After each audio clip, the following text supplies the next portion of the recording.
de luz, nascido amor, e nos conduz a paz nos envia. Como receberás orações de seus devotos, se a história do mundo o canonizou? A canonização é um processo muito arrojado das ambições humanas para ser considerado perante a verdade espiritual. Conhecemos inquisidores, verdugos de povos e traidores do bem, conduzido ao altar pelo falso julgamento da política humana. A prece dos devotos, invocando o seu socorro muitas vezes sem se lembrarem da paternidade de Deus, ecoa-lhes no coração perturbado como vozes de acusação terrível e dolorosa, porquanto reativam ainda mais a nudez de suas feridas. Frequentemente, os espíritos que se encontram nessa penosa situação rogam a Jesus a concessão das experiências mais humildes na terra, a fim de olvidarem os ruídos nocivos das falsas glórias do planeta no silêncio das grandes dores que iluminam e regeneram. É interessante e até assim devastadora, né, a situação do nosso retorno à parte espiritual, né? Porque a gente vai se deparar com verdades, né?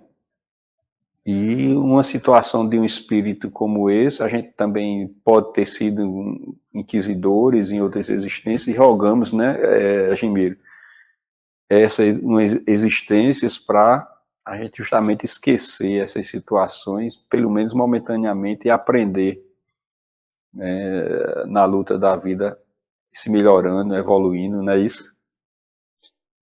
Inclusive, isso aí faz referência exatamente ao que a Igreja, há alguns séculos atrás, fazia, por interesses puramente políticos. Né? Como ele diz aí no início, que a canonização é um processo muito arrojado das ambições humanas para ser considerado perante a verdade espiritual. Veja que ele já deixou aí bem claro que não é assim, não é a igreja dizer que você é santo, não é o povo dizer que você é santo para que ele receba esse título, né?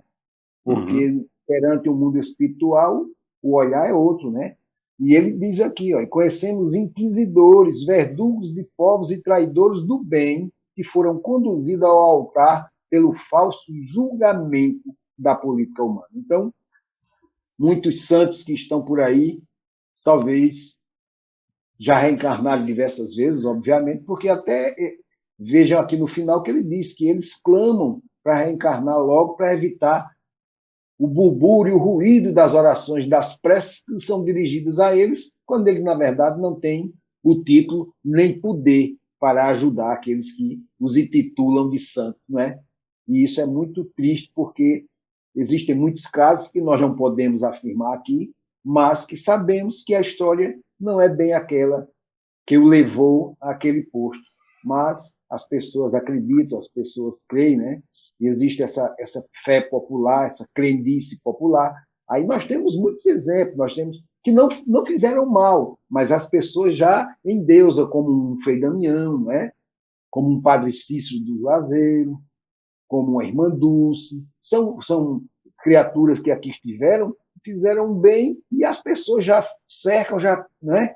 Já colocam no altar, independente da condição dela realmente ou não. Mas isso a espiritualidade já mostrou aqui que, em alguns casos, essas pobres criaturas chegam do outro lado, passam por uma tortura muito grande, ouvindo os clamores daqueles fiéis, né, que o adoravam, e eles não podem fazer nada, e aquilo os fere muito. Por isso que é um dos processos reencarnatórios que eu diria que tem a certa rapidez diferente das comuns. pela necessidade daquele espírito de não ser alvo, né? Dessas flechadas mentais dessas pessoas, mesmo direcionadas a eles para o bem, mas não é aquilo que as pessoas realmente imaginam que elas são. E aí elas ficam impossibilitadas de fazer, de responder, e dói na consciência, né? Deve ser uma coisa muito terrível. O sossego, a paz, não mora lá ao lado deles, infelizmente. É por isso, Agemir, que a gente vê quanto é misericordiosa a reencarnação, né? Que é o momento em que a gente retorna, tem o esquecimento do passado, mas temos as oportunidades de refazer as lições, né? Que é um meio realmente misericordioso, porque nos dá essa possibilidade de avançarmos e reaprendendo as lições que fizemos de forma equivocada. Por isso que muitos, ou a grande maioria, roga realmente ou imploram para retornar, né, à pátria física, para refazer as suas lições. E vejam que a condição que eles pedem para vir numa condição bem inferior para que ninguém os identifique, para que eles possam passar sem serem percebidos. Para nossa felicidade, a doutrina espírita nos diz que não existe santo, existem espíritos superiores, espíritos elevados, na condição de Jesus, na condição de muitos outros, com espíritos elevados, não é? Essa coisa de santo foi a Igreja Católica que criou naquela época. Mas a doutrina nos diz que não existe santo. Existem espíritos superiores, espíritos elevados, espíritos bondosos, caridosos, amorosos, enfim. E também, veja que nós espíritas, às vezes, caímos nesse erro por conta do que ainda está muito impregnado em nós do catolicismo. A estátua de Kardec, lá no cemitério da França, teve que ser cercada porque as pessoas estavam indo lá fazer orações tocando na estátua, como se estivesse pedindo a Kardec que interferisse nas suas vidas. Então, santificando o homem sem haver necessidade. A doutrina é bem clara que diz que nós devemos pedir aos espíritos, mas de uma forma simples, de uma forma natural, porque eles assim recebem e compreendem nossa situação, porque já estiveram aqui, né? Isso é magnífico, a doutrina esclarece bem isso. Então, nós não precisamos nos ater a essa São Fulano, Santo Fulano de Tal. Não, é um espírito Fulano de Tal que a gente pede ajuda, porque sabe que ele está numa condição de poder nos trazer algum auxílio. Mas nós temos ao nosso lado o nosso mentor espiritual, que pode nos dar um conselho, que pode nos fazer uma caridade num momento bem oportuno para que a gente saia daquela dificuldade. Então, é só uma questão de consciência, de modificar esses hábitos que ainda estão muito impregnados no nosso ser por conta, né, da criação, de pai para filho, aquela história que as pessoas ainda se prendem muito ao milagre, essas coisas santas, né? Que, na verdade, a doutrina deixa bem claro que tudo é ciência e é uma atuação do plano invisível que tem esse poder e que nós somos também, de alguma forma, esse poder. Nós estamos inseridos, porque quando Jesus disse que nós podíamos fazer o que ele fez e até mais, ora, ele já nos deu a patente que nós precisamos é ter consciência. Agora, claro, eu, na condição que me encontro agora, não vou fazer coisas que outros que estão mais acima fazem. Né? Isso é óbvio.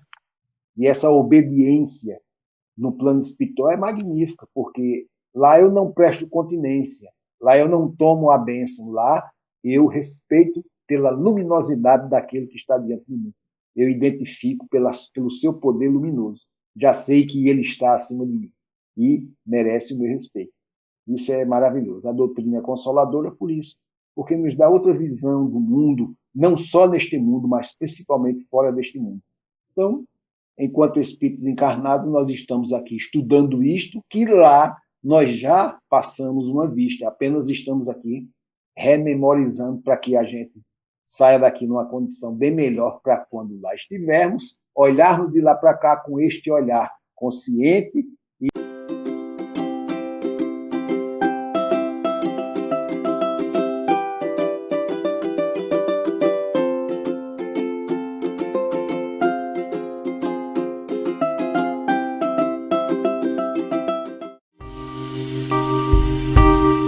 TV Chico Xavier, a sintonia do bem. Acesse tvchicoxavier.com.